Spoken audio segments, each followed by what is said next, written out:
Thanks to all your fantastic comments from my last video, I've decided to go with O72 for my outer loop. So I bought the last piece of O72 Track that America's Best Trains and Hobbies had, and we're going to see if it fits next on Mark's Lionel Trains.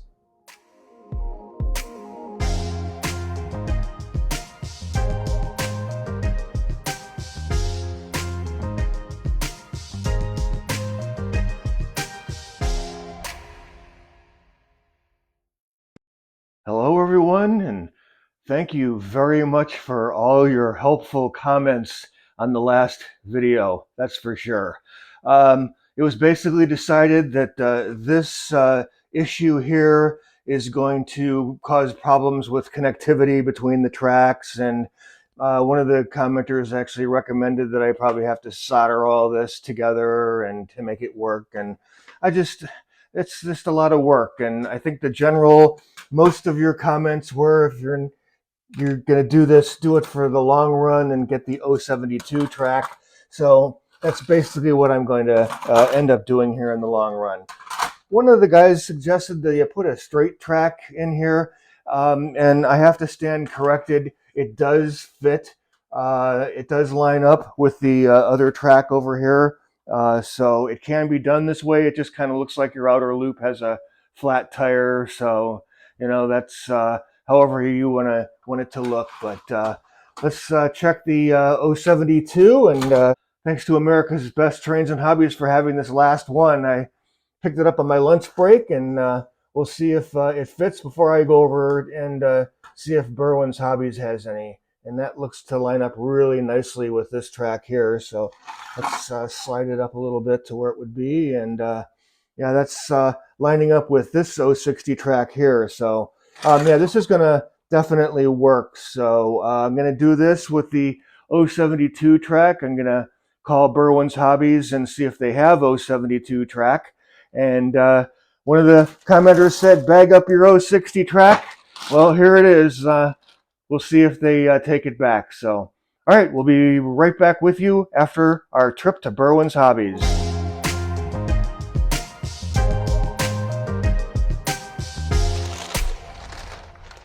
All right, we are back from Berwyn's Toys and Trains, and they are very nice over there. A beautiful day for a drive. They had the track in stock. Actually, they had to take it out of the shipping box. So brand new track. They took back the O60 without question. I had 10 pieces of that. They exchanged it for the O72 track.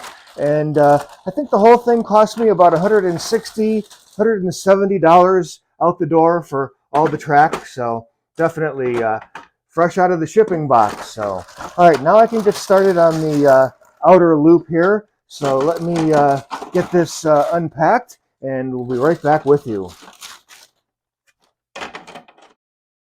All right, I couldn't wait. I had to get started to lay out all the track. And as you can see, I have all the track laid out over to here, and then it spins around the corner there, and it curves around and moves into this area where the bridge is going to be, and then takes a turn down to here. And all the track right now is just roughed in. If you're not familiar with FasTrack, the track just snaps together relatively easily like that. And you have a nice connection. It also has connections on the bottom, which we're going to be using in certain places to solder our pickup wires. I can't thank you guys enough for recommending the O72 track. Those curves are awesome. They line up perfectly. This is the absolute right way to go. That's for sure. So you can see, looking down the whole area, the whole track. This is just the outer loop. It isn't snapped together yet. It's all loose fit. I need to work on the center section next. These are my feeder wires. These are the farthest away feeder wires. They'll be connected to two tracks, the inner and the outer loop here. There's another feeder wire that'll be connected to those two tracks over there. And they all lead down to the central power hub, which is underneath the table. I've had pretty good luck with the feeder wire system spaced out like you see in this layout. If I have any problems, I just use my little MTH EOT to find any dead spots. All the feeder wires are going to be underneath the table and connected right in that center junction box underneath the table. Going to the main track power hookup underneath the table. You can see the wire on the left there coming out of the hole. That's above the table that's my guide, so I know where I'm coming down to this location here. And this goes over here to this side, and then it goes over here to the transformer coming out there. And that's how the track hooks up to the Power Master and the 180 watt power brick. And it's kind of dark in there, but you can kind of see the Power Master and the 180 watt power brick. They power only the track. That's all they do in the switches. All right, one step closer. I stayed up late last night and did all the wiring and installation of my ZW controller and my legacy command system. I did take the time to put all the wiring down underneath the table through the tabletop, so that definitely will make it a lot easier. And there's wire hookups that are going to be installed underneath the table. So down here we have the power supplies, the two left, 135 watts each. I have the Power Master and I have the 180 watt power supply for just the track. We just run the track there. I have on this side all the power plugs, and if you go on the other side over here, I have more power plugs, and I also have the legacy Wi-Fi connector so that my legacy system can talk to my computer, and I can also use the iCab on my phone. I am glad to have the ZW transformer back. It does the job of the 3 transformers I was using at the apartment because I just didn't want to get it out and hook everything up and everything. But the left throttle I used for only the LED Christmas house because the lights are so obnoxious, they need to be controlled. The inside control lever I use for the left side lights of the layout, buildings and such. The right side I use for the right side of the layout, buildings and such. And then this controller is for things that stay on all the time, like stoplights and railroad signals and railroad crossing gates and those kind of things. I also have the auto rack out so I can check for hazards in the track like that. It clears, but barely.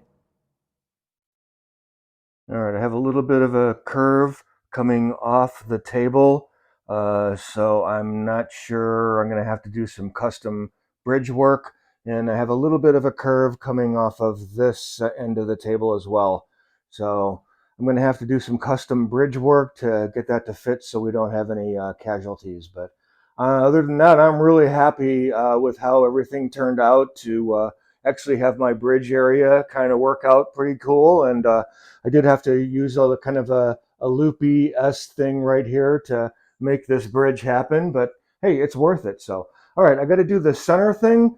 We're going to try and do something down the center here to access the back of all the buildings with train cars. And I want to have a passenger inner kind of loop thing that connects into the inner loop there too. So yeah, we have somewhere to dump off passengers and do that. I'm soldering the wires to the bottom of the FasTrack. The red is the positive center rail, and the black is the outer ground rails. And I'm using 16 gauge wire, the thickness of the wire. All right, we'll sit here at the control center where I'm going to be controlling the layout. It's a pretty good view from here, I must say. Looks pretty good. I'm very happy with how everything is going. Actually, I think we're going to end this episode. We're about 10 minutes here.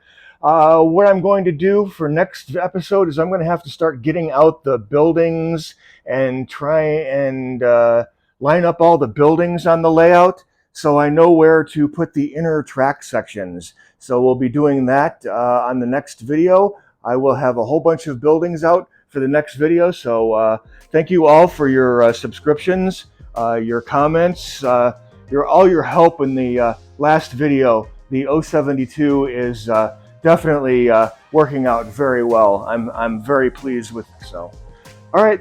Thank you very much for watching Mark's Lionel Trains, and we'll be back with you in another couple weeks. Hopefully I'll have a lot more done.